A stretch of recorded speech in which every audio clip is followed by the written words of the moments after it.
When someone is injured and there's no first responders nearby, it is those with first aid skills who will save the day. Whether the accident happens at home, at work, or in the wilderness, first aid skills give you the ability to fix the problem or stabilize the person and relieve pain until help arrives. People trained in first aid have the knowledge necessary to keep situations from going bad to worse and can keep them from happening in the first place.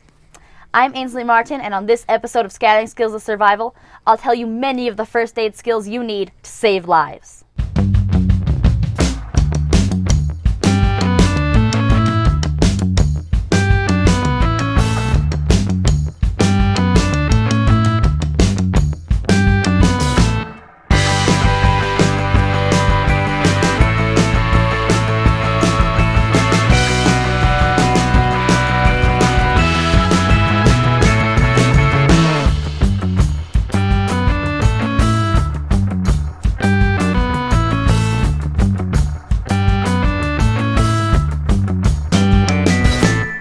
One of the most common first aid occurrences is blisters.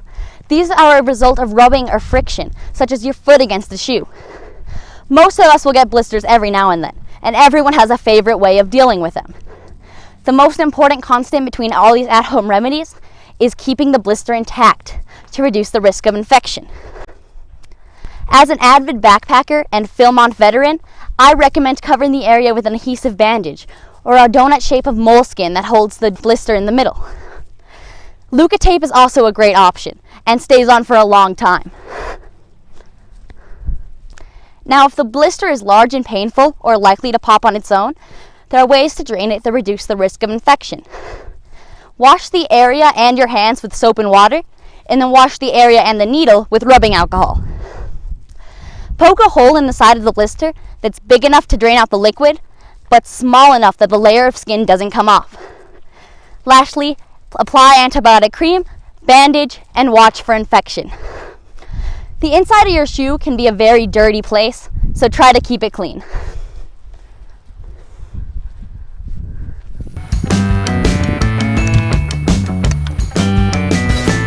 Another common hazard in the wilderness is poisonous plants. These plants can cause an allergic reaction that makes your skin red, swollen, and itchy. The most common of these are poison oak, poison ivy, and poison sumac. When looking for poison oak or poison ivy, remember the saying, leaves of three, let it be. They both grow as both bushes and vines and have leaves that grow in groups of three. However, poison ivy has pointed leaves, while poison oak has curved leaves like that of an oak tree.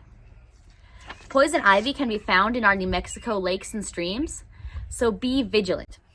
In much swampier areas, you can find poison sumac. It has stems with about 10 leaves and large groups of green berries. If you ever accidentally touch a poison plant, wash the area with soap, water, and rubbing alcohol. Don't itch, and instead apply anti-itch cream. Then monitor and call 911 if the plant was eaten or touched the bottom or face.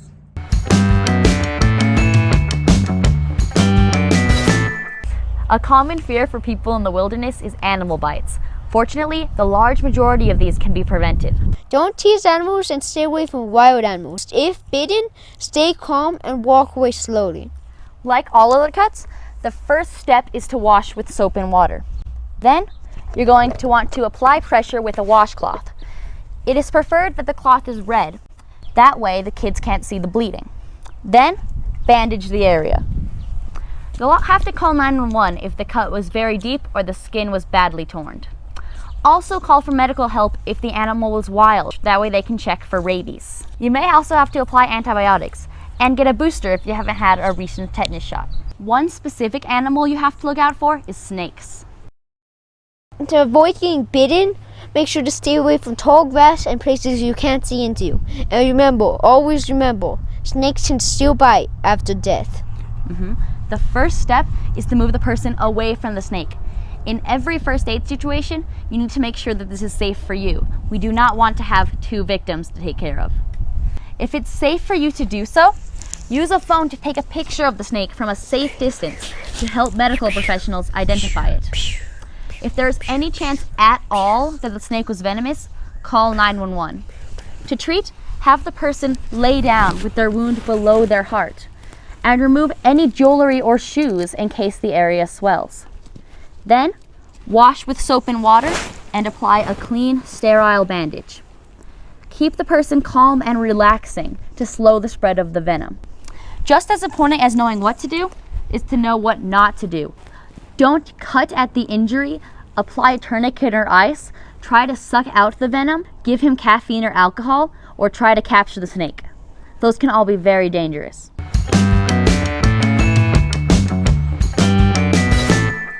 Of course, large animals and snakes aren't the only thing you have to look out for in the wilderness. You also have to look out for bugs, and to prevent bug stings and bug bites, always remember to have bug spray on and don't harass them. Just like with the snake bite, the first step is to move away from the dangerous area. Then, wash the area. If there is a stinger in the skin, scrape it out with a credit card in the direction of the stinger. Don't try to pull it out with tweezers or your fingers, as this could inject more venom into the skin. If it's extremely uncomfortable or itchy, don't scratch it. Instead, apply a cold compress. Take a pain reliever like ibuprofen, or apply pain-relieving gel. Of course, bug bites can be a lot more dangerous if the person is allergic. Ask them if they have an EpiPen on them. No. Loosen tight clothing. Give them a blanket, and don't allow them to drink any water.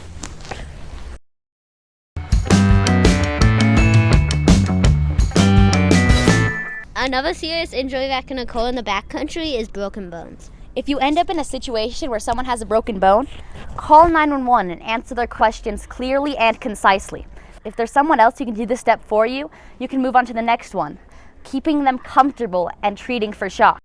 Apply pressure with a cloth to stop bleeding, and then rinse the area with clean water, remembering not to scrub. Next, bandage and apply an ice pack, remembering not to touch the ice directly to the skin. If it's safe to do so, raise the wound above the heart. It is also imperative that you don't try to realign the bone or push it back in, as this can cause a lot of damage.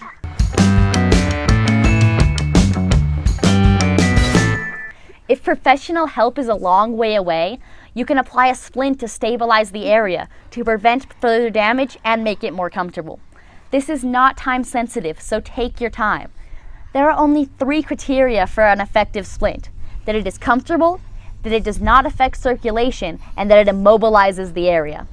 The first thing you're going to need is a rigid object. This can be a roll of newspaper, a stick, or perhaps a SAM splint. This is a strip of aluminum covered in a protective foam. This is easy to use, simple, reusable, and waterproof. When forming the shape of your SAM splint, make sure you do it on someone else's arm who's about the same size, not on the injured arm. Now, regardless of what you use as your rigid area, you need something to tie it on. This can be anything from cling wrap to shoelaces. You can also add a sock or a bandage to make it more comfortable as padding. Lay the splint under the broken arm so that it goes over the joint above the injury and below the injury. While tying on, make sure you tie on these far areas, not on the actual injury. Make sure you tie tight enough that it stays on, but not so tight that it affects circulation. Both before you start and after you're done, check the extremities for change of color, movement, and feeling. If there's any difference, quickly remove the splint.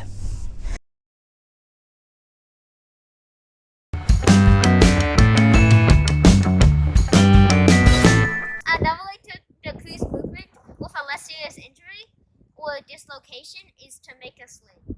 To create your sling, start by folding your cloth into a large triangular shape. Then, place it between the injured arm and the body. Do this so that the small corner is next to the injured elbow and the top corner is over the injured shoulder. Then, fold the small corner over the shoulder and the non-touched corner over the non-injured elbow. Lastly, tie an overhand knot behind the back. This is the simplest knot, just a right over left. To increase stability, so that he cannot move his arm forward, you can add additional knots around the back.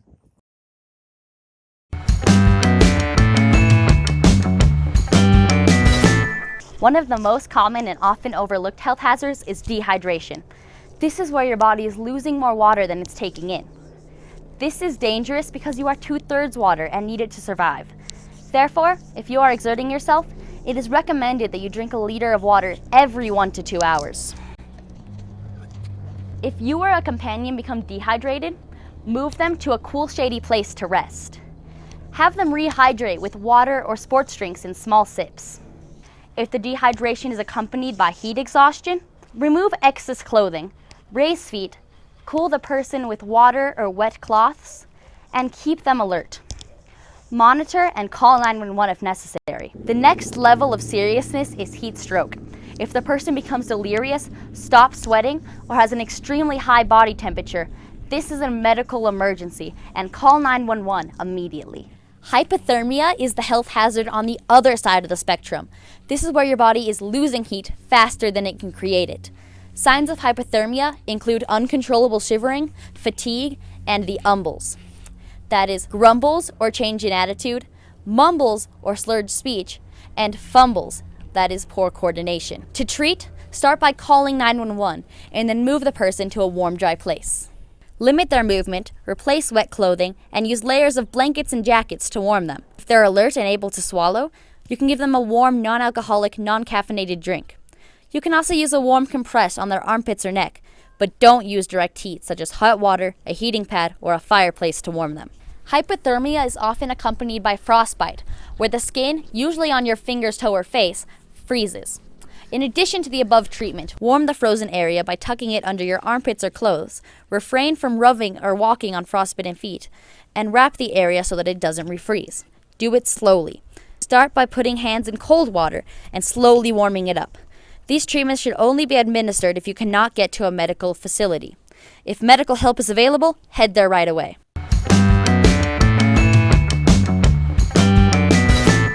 When someone is seriously injured, only move them as a last resort. If you must transport someone away from danger, such as from a fire, or towards where medical professionals can reach them, you want to use a stretcher to keep them stable and free from further injury. A good stretcher should be rigid, durable, comfortable, and easy to carry. I'm going to show you how to make a tarp stretcher. For this, you're going to need a tarp and 2 sticks. Start by opening up your tarp.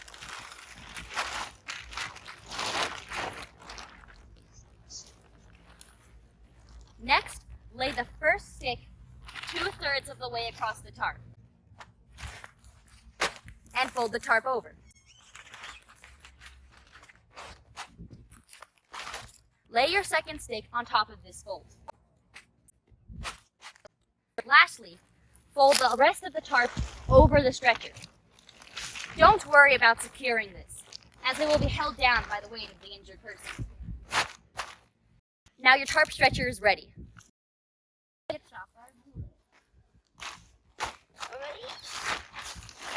Before you lift, make sure everyone on your team is on the same page. That way the lift is smooth. Ready? On 3, 2, 1, lift.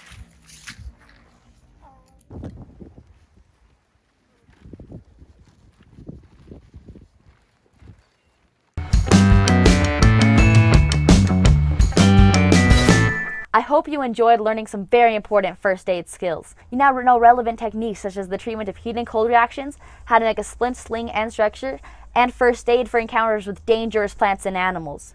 Please remember to always check that the area is safe before administering first aid, and for any non-minor injury, seek medical attention where available. I encourage you to learn more about this important survival skill and to practice the techniques we covered today. That way you can employ them when necessary. That said, get out there, have fun, and we'll see you next time. Bye!